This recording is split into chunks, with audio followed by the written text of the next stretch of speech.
Hello, അസ്സലാമു അലൈക്കും. First of all എല്ലാവർക്കും എൻ്റെ റമളാൻ മുബാറക്.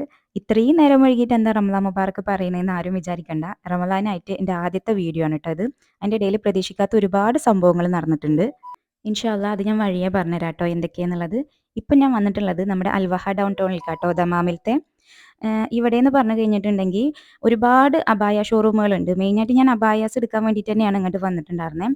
പിന്നെ അതേപോലെ തന്നെ ഇതിലൊരു അറ്റാച്ച്ഡ് ആയിട്ട് ഫാമിലി ഡിസ്കൗണ്ടിൻ്റെ ഷോപ്പും വരുന്നുണ്ട് ട്ടോ. ഇതിൻ്റെ ഉള്ളിൽ നമുക്ക് ഒരുപാട് മഗ്ഗുകൾ വരുന്നുണ്ട് ട്ടോ. എനിക്ക് ഏറ്റവും ഇഷ്ടപ്പെട്ടിട്ടുള്ളത് ഈ ഒരു ഭാഗമാണ്. നല്ല പിൻട്രസ്റ്റ് വൈബ് വരുന്ന ഒരുപാട് മഗ്ഗുകളുണ്ട്. എല്ലാത്തിനും 11 റിയാലും 50 ഹലാലയാണ് വില വരുന്നത്. ഒരുപാട് വെറൈറ്റീസും ഉണ്ട് ട്ടോ. ഇത് കണ്ടോ, ഈ ഒരു പിങ്ക് കണ്ടോ, ഞാൻ ഇനി എടുക്കാൻ പോകുന്നത് ഇത് കണ്ടോ.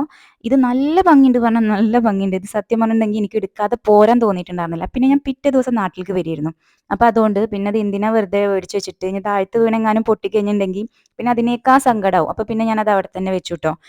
അതുപോലെ എനിക്ക് ഇതേപോലെയുള്ള മഗ്ഗുകൾ അതേപോലെ പാത്രങ്ങളൊക്കെ ഇങ്ങനെ കണ്ടുകൊണ്ട് നിൽക്കാൻ ഭയങ്കര ഇഷ്ടമാണ് കേട്ടോ. ആദ്യം ഇതേപോലെ വണ്ടറടിച്ച് നിന്നിരുന്നത് ഫാൻസി ഐറ്റംസിനായിരുന്നു. അത് നോക്കുന്ന സമയത്തായിരുന്നു. ഇപ്പം അത് അതേപോലെയുള്ള പാത്രങ്ങളും മഗ്ഗുകളൊക്കെ കാണുമ്പോഴാണ് ഇതുപോലെ ഇങ്ങനെ വണ്ടറടിച്ച് നിൽക്കാറുള്ളത്.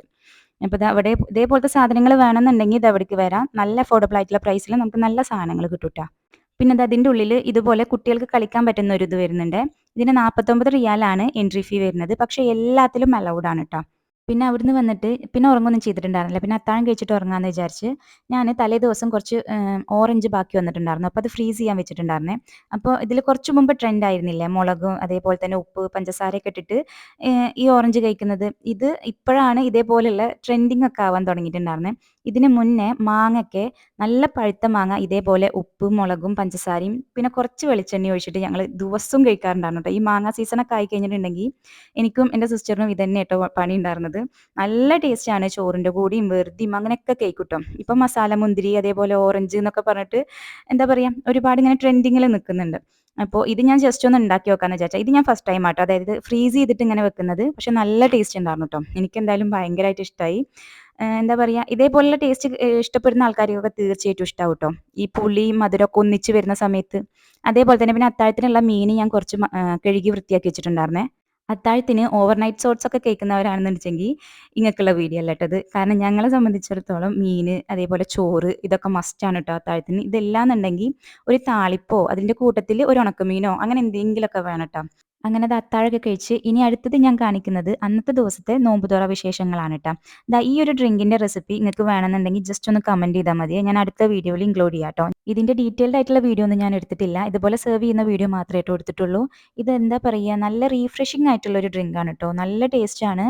നോമ്പ് തുറക്കുന്ന സമയത്ത് എന്താ പറയുക മനസ്സിനെയും ശരീരത്തിനെയും ഒന്നിച്ച് തണുപ്പിക്കാൻ പറ്റുന്ന ഒരു ടൈപ്പ് ഡ്രിങ്കാണ് ട്ടോ. കുട്ടികൾക്കൊക്കെ എന്തായാലും നന്നായിട്ട് ഇഷ്ടാവും. മോന് 2 ഗ്ലാസോളം കുടിച്ചിട്ടുണ്ടായിരുന്നേ. അപ്പോൾ ഇതിൻ്റെ റെസിപ്പി വേണമെന്നുണ്ടെങ്കിൽ പറഞ്ഞാൽ മതി. ഞാൻ അടുത്ത വീഡിയോയിൽ ഇൻക്ലൂഡ് ചെയ്യാം ട്ടോ. പിന്നെ എൻ്റെ വീട്ടിൽ ഞാൻ നോമ്പായി കഴിഞ്ഞിട്ടുണ്ടെങ്കിൽ അധികം ഉണ്ടാക്കുന്ന ഒരു ഡ്രിങ്കാണ് തരിക്കഞ്ഞി.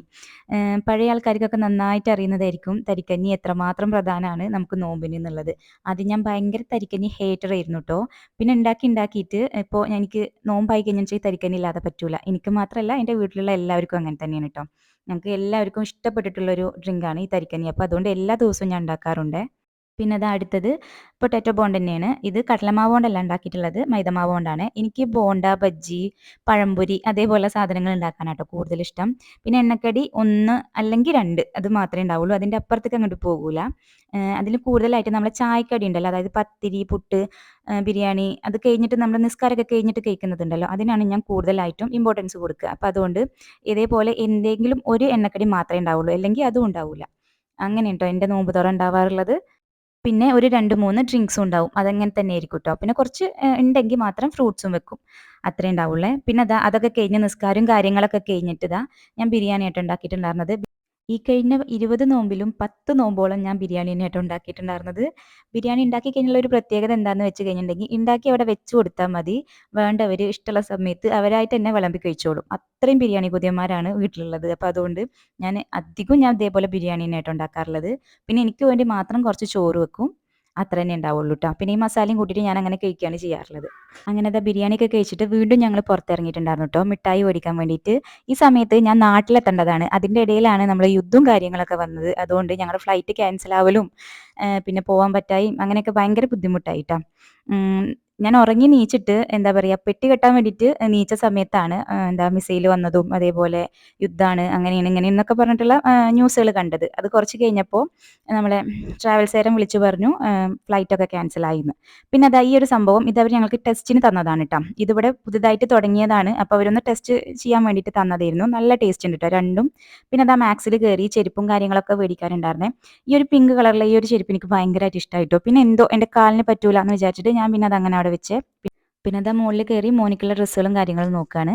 അപ്പോൾ ഇന്നത്തെ വീഡിയോ അത്രയൊക്കെ തന്നെയുള്ളൂ. നിങ്ങൾക്ക് വീഡിയോസ് കണ്ടിട്ട് ഇഷ്ടമാവുന്നുണ്ടെങ്കിൽ ലൈക്ക് ചെയ്യാനും സബ്സ്ക്രൈബ് ചെയ്യാനും ഫ്രണ്ട്സിനും ഫാമിലിക്കൊക്കെ അയച്ചു കൊടുക്കാനും മറക്കരുത്. അപ്പോൾ നിങ്ങൾക്ക് എങ്ങനത്തെയൊക്കെ വീഡിയോസ് വേണമെന്നുണ്ടെങ്കിൽ ജസ്റ്റ് ഒന്ന് കമൻറ്റ് ചെയ്താൽ മതി. അപ്പോൾ എനിക്കും കൂടുതൽ എളുപ്പമായിരിക്കും അങ്ങനത്തെ വീഡിയോസ് ഞാൻ കൂടുതലായിട്ടും ഇൻക്ലൂഡ് ചെയ്യാം കേട്ടോ. അപ്പോൾ നല്ലൊരു വീഡിയോ ആയിട്ട് വരുന്നവരേക്കും ഓക്കെ ബൈ.